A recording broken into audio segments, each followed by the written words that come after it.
it going, dudes? Welcome to another video upload from Aspie with Attitude. You're right now watching Autistic YouTube content creator channel. Just to introduce myself, just in case if you're a first time viewer, my name is David. I'm from Melbourne, Australia. I have autism. I have Asperger's syndrome. That's why I call myself an Aspie. If you have been a long time viewer, you've never done this before, please, why not hit that red button? Please subscribe to Aspie with Attitude. That way, you're showing more support for this channel. And also, please don't forget to ring this notification bell if you want to keep up to date with Aspie with Attitude. And also, please don't forget to like and share this video content around. That way, you're showing more support for this channel, Aspie with Attitude.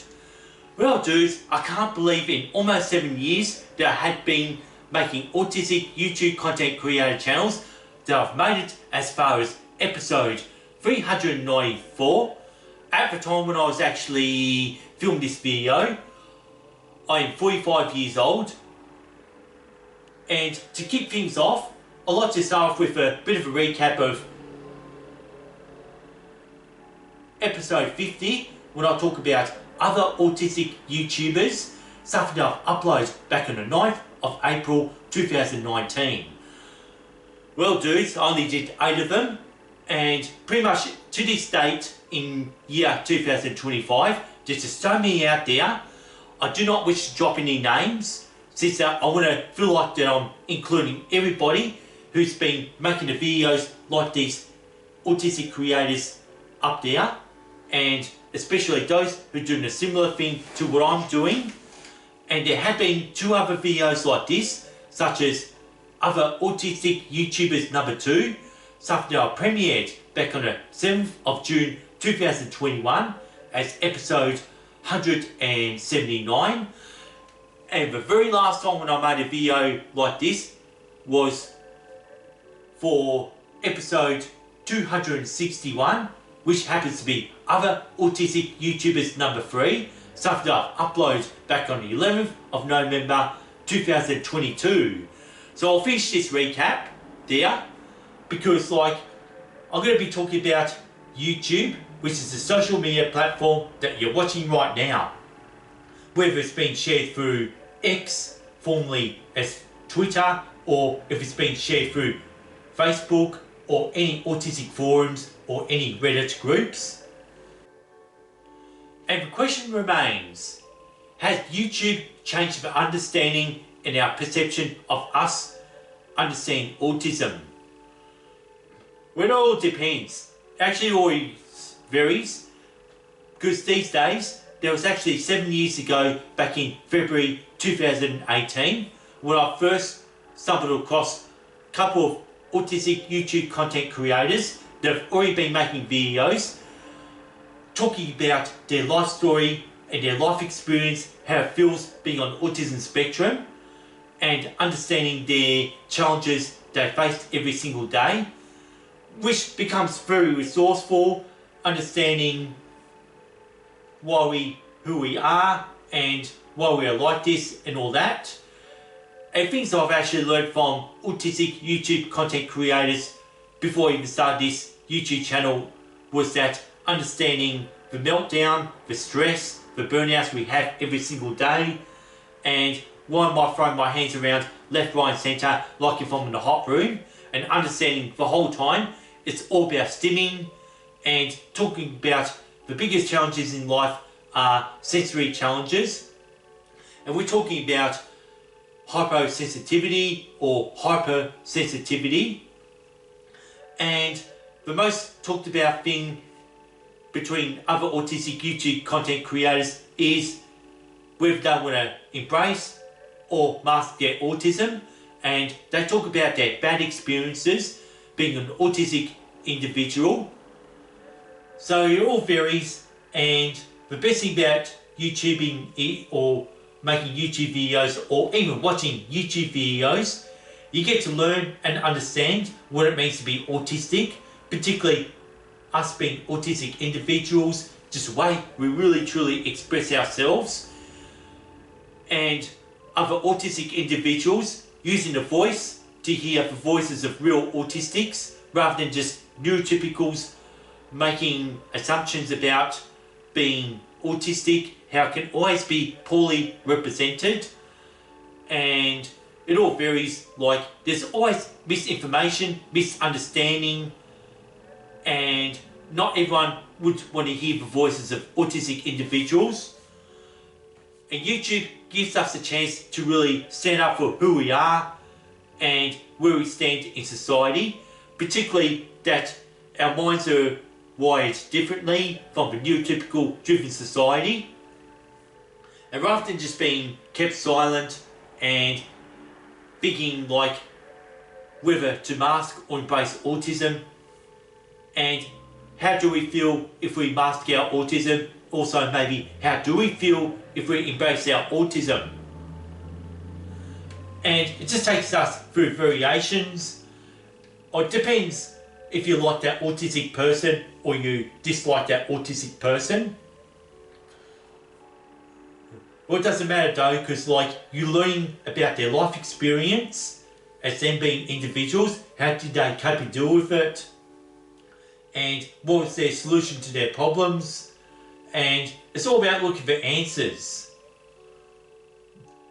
And sometimes you might get your doctors, like we're talking about our psychologists, our psychiatrists, and who are not on the autism spectrum, may read out their reports, and it's for us autistic individuals to decide. If we have one doctor bring out a report on autism, and like, are they right or are they wrong? Are they saying this to get a bit of attention, to get to the peak of their careers and expect them to be right, and while later on they turn out to be wrong? And that's what YouTubing is all about. If one neurotypical doctor says something wrong about autism, it's usually the autistic advocates and the autistic rights activists in the autistic YouTube content creator channel will all go marching in. They'll get on in front of the cameras, get on the monitors, and just to correct how we actually feel, and is it right to say this is a fact, and it's our making a decision whether we can just judge this as misinformation, just general prejudice that's towards autistic individuals to make us look bad, and to determine if we really need a cure or not, and whether we need ABA treatment or not. That's what being an autistic YouTube content creator is all about. And with me, I'm just in it for the art, in it for fun and joy, since I like to share my life experience to talk about how does it feel to be autistic, particularly me as a 45-year-old individual.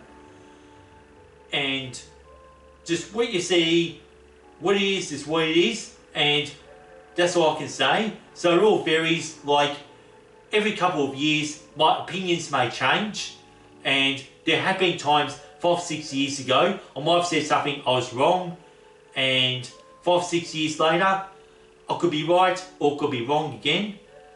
Doesn't matter. And that's why I have dropped any names on other autistic YouTube content creators, particularly those who inspire me to make these autistic videos. Since I've started watching these videos since February 2018, and then started up my own channel and did my first uploads back on the 26th of May 2018. And just never really looked back on it since then. And sometimes it'll be interesting watching some of my old videos and understanding how my beliefs will always change. Like, I could be wrong one year and I could be right the next year. It happens to every autistic individuals, but at least we're actually really trying to fine tune the dynamics of understanding and appreciating what life's like being on the autism spectrum, using our voices and our capacity, our capability to really inform. Like, look dudes, we're autistic, and it's a decision for other people. Are they going to listen to me or listen to somebody else who are autistic, or do not listen to any autistic individuals at all? Instead, we're going to listen to the neurotypical doctors out there. Like, they might give a speech on YouTube, we'll sit back and then we're always going to criticise. And we do have live streamings, and that's just the way things go. But anyway, dudes, like, yeah, sometimes it gets very exhausting, so it just pretty much goes on and on. And please leave a comment down below if you think that YouTubing could be changing the dynamic of autism, or the dynamics of autism, as I should be saying, since I'm actually feeling a bit exhausted. This is like my 4th time that I'm actually making this video, since I practiced 3 times before I even made my final take. So I feel like I've spoken too long enough just to understand what it's like being autistic. It's just not all about me, it's about other people who have autism as well, and all the other autistic YouTube content creators that have inspired me and inspired other people to make channels like this. And we just don't know who's number 1 at all. Some will have over 50,000 subscribers and others will have less than 2,000. Well, it doesn't matter though. This is something I love doing, and I'm just going to keep doing this. And something I like to do is finish it off. Since I feel that I'm out of time, I've gone long enough doing it, and I like to say, thanks for watching, thanks for listening to Ask Me If I Choose, peace and respect, and see you next time.